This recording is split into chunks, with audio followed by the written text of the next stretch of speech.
CNN analyst says deeper look at polls show Kamala Harris win would be historically unprecedented. Y'all know my take on this. I gotta hold on. I gotta be careful how I word this. Let's just say that the only way I believe Kamala Harris would win this election, if the election was held, today, would be the only way she will win is if there some type of shenanigans going on. That's the only way I believe she will win. That's the best way I could put that on here. Y'all know what I'm saying. Because looking at every single measurement, every single barometer, every single poll, Trump got this. I mean, because it's crazy how the trust in Kamala Harris is just historically low. So we're gonna talk a little bit about it. We're gonna play the clip from CNN.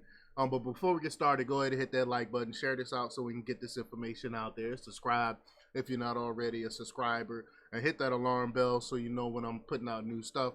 Also, check out my link tree in the description. It has a link to my Patreon. That's where I talk about things that I can't talk about here. There's also a link to my Instagram and my X account, so follow me on those platforms as well.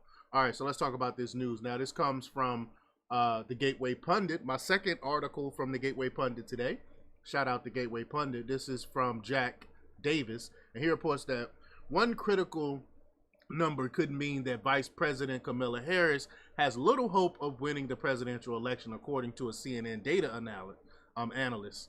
Harry Enton, who I've done several reports on, said the biggest problem Harris faces is being part of an administration that makes Americans think it is not helping the country. And it doesn't help that Biden came out, what was it, Friday, I believe, the same time as her, and just started talking to the press, the first time he'd ever done anything like this. And he basically said, yeah, my policies are Kamala Harris policies, which will hurt her even further. I actually believe he knows what he's doing. I think he's bitter that they pushed him out, and he's trying to get Kamala Harris out the paint, is what I believe is really going on here. I think Joe and Jill is just fed up with the Democrat Party altogether by the way they treated him. That's just my belief. That's my opinion. But quote, if we look at whether voters believe we're on the right track or on the wrong track, I think that this sort of gets at a problem for Kamala Harris campaign. Just 28% of Americans think the U.S. is on the right track, he said, according to a video posted on Real Clear Politics. According to Enton's data, the average approval rating for incumbents who lose an election sits at around 25%, which look a heck of a lot like Harris, 28%. Let's just play this clip here. Here we go. Hold on. Here we go.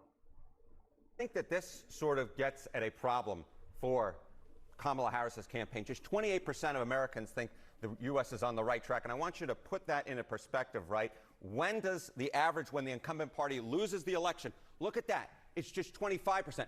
That looks a heck of a lot like that 28%, right, that currently think the country is on the right track. When the White House party wins, i.e. Kamala Harris's party, the Democrats, 42% on average think that the country is on the right track. This 25% looks a lot more like this 28%. It doesn't look anything like this 42%. This, to me, is a bad sign for Kamala Harris's campaign. The bottom line is it looks a lot more like a loser than it does like a winner when it comes to the country being on the right track. Can an incumbent party win with numbers like this? Yeah, so if we look historically speaking, right, and we say, okay, say the U.S. is on the right track, the incumbent party, when they win. Today, again, it's just 28%. Look throughout history, right? Wow. 96, 88, 04, 12, 84.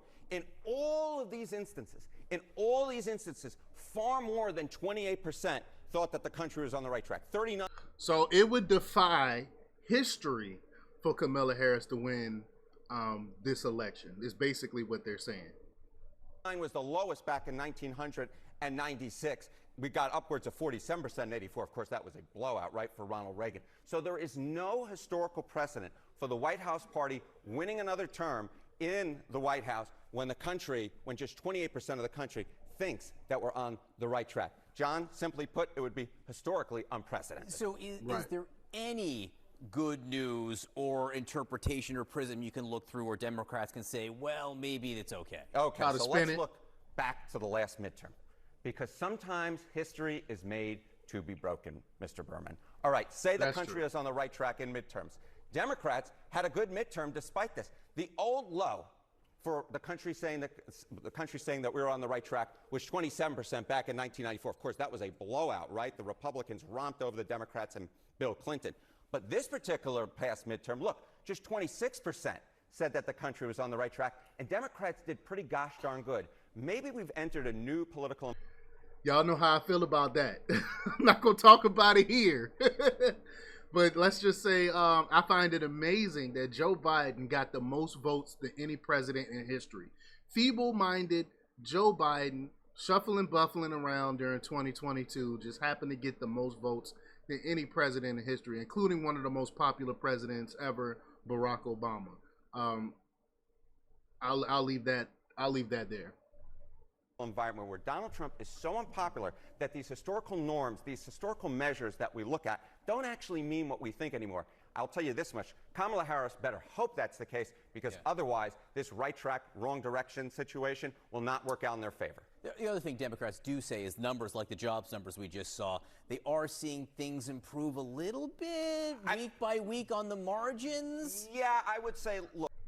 People don't see that. They can spout all the job numbers. They can spout all these statistics, but people don't feel it where it counts. People don't feel it when they go to the grocery stores. People don't feel it when they make just regular purchases, how everything else is expensive. People having to dig in their savings, people having to take out loans, people having to use credit cards to pay off normal, regular stuff that we didn't used to have to spend our credit on. So you can spout, oh, well, it's getting better and job numbers look excellent last in September and all these other things, but realistically, people aren't seeing any of that. Look, right now, if we're saying, 28% of the country is on the right track, that number was closer to low 20s at the beginning of the year. So it has gone up a little bit, but still, you're very much in the danger zone when we're looking at that right track, wrong direction number. That's where Democrats are right now. They're going to have to hope that there's a historical norm broken like there was in the past midterm, because if there isn't, Donald Trump's going to end up in the White House. I will for tell another you, term. no one except for Tom Cruise in Top Gun likes being in the danger zone. Harriet, and thank you very much for that. Goose did.